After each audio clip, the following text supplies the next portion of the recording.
tumesaini mkataba kati ya sisi wakandarasi ambao ni kampuni ya Seotech Engineering Company Limited, iko JV na kampuni ya AMJ Global Multi-Contractors Company Limited.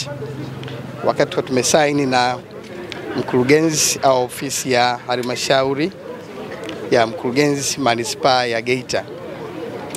Sisi kama wakandarasi tumejipanga vizuri kuweza kutekeleza huu mradi kwa wakati.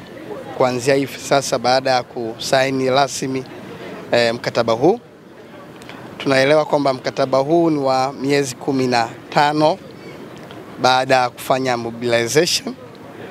Kwa hiyo, na kutokana na uzoefu tulionao mkubwa wa kufanya miradi ya construction, tuna uhakika huu mradi tutaufanya kwa wakati na kwa ubora pasipo kuongeza muda wowote. Kwa hiyo tuombe watu wa wananchi wa Geita wajipange kuweza kunufaika na mradi wao huu kama wenyeji na wazawa wa manispaa hii ya Geita. Waje ambao ni mafundi na watu mbalimbali wenye uwezo wa kazi au wenye uzoefu wa kutosha wa kufanya kazi za ujenzi, waje waweze kunufaika na mradi wao huu. Kwa hiyo wasiwe na mashaka, wamepata mkandarasi ambao ni mahiri, wenye uwezo wa kutosha, ambao tutaufanya huu mradi kwa wakati.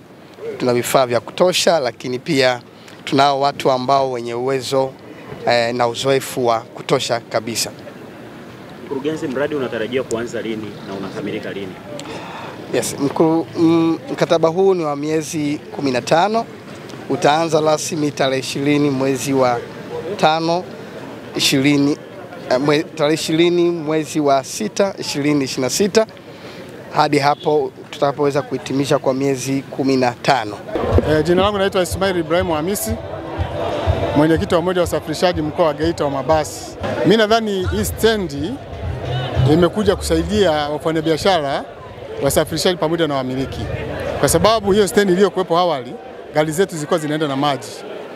Ila ambacho nataka nisisitize upande wa serikali, kwa kuwa imeleta mradi huu, waangalie sana ambao ni wakandarasi hawa wanachelewa kwa muda mrefu sana, na hivi tunakwenda kwenye kipindi cha mvua kuanzia mwezi wa 9. Kwa hiyo mimi ningeliomba serikali isimame kwa umakini sana, ili kusudi wakandarasi waende kwa wakati, kwa sababu mara nyingi wanazungumza miradi inakomea njiani. Kwa hiyo kilio cha Watanzania wa Geita, wanaomba sana mradi uende kwa wakati, ili tuepukane na adha hii ya mvua ambayo inasababisha madhara kwenye magari. Magari yanapelekwa na maji kama mkuu alivyosema, na mkuu wa wilaya wanatambua hilo uwepo wake. Kwa hiyo stendi hili ni mbuga. Eneo mbadala alipo tofauti na kwenda kwenye lami.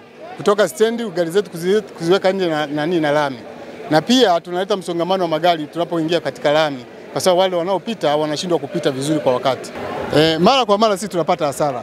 Lakini pia mimi nashukuru wafanyabiashara wa Geita ambao ni wamiliki, ni wavumilivu sana, wapige kelele. Ni wavumilivu sana, wapige kelele. Nadhani mkuu wa wilaya umemsikia, alishuhudia gari zinaenda na maji. Watu walikula gharama kubwa sana kubadilisha injini. Kwa hiyo ni wavumilivu, mimi niwashukuru sana. Kwa hiyo sisi hatutaki kelele sana, kwa sababu pia tunashukuru Rais Samia kutuletea mradi huu, yawezekana tukawa tumemaliza changamoto kama hizo. Kwa majina naitwa Amani Lameki Kwabila, ni mwakilishi wa manispaa mkoa wa Geita. Changamoto tulikuwa tunaipata stendi ya zamani ni mvua ikinyesha, maji mengi na maji matope yalikuwa ni mengi sana. Magari yalikuwa na zama yanaelea kidogo, ilikuwa napata tabu sana matope, na kupandisha abiria kwenye magari yetu kidogo ilikuwa tunapata shida sana kwa hali kama ile. Lakini kwa sasa tunashukuru sana kwa stendi ambayo itaenda kuandaliwa, stendi ambayo ni mpya ambayo itakuwepo Magogo. Kidogo tunashukuru sana kwa uwepo wa hiyo stendi itakayotengenezwa kwa ujenzi wake kamilika. Basi tunashukuru sana kwa maandalizi ya hiyo.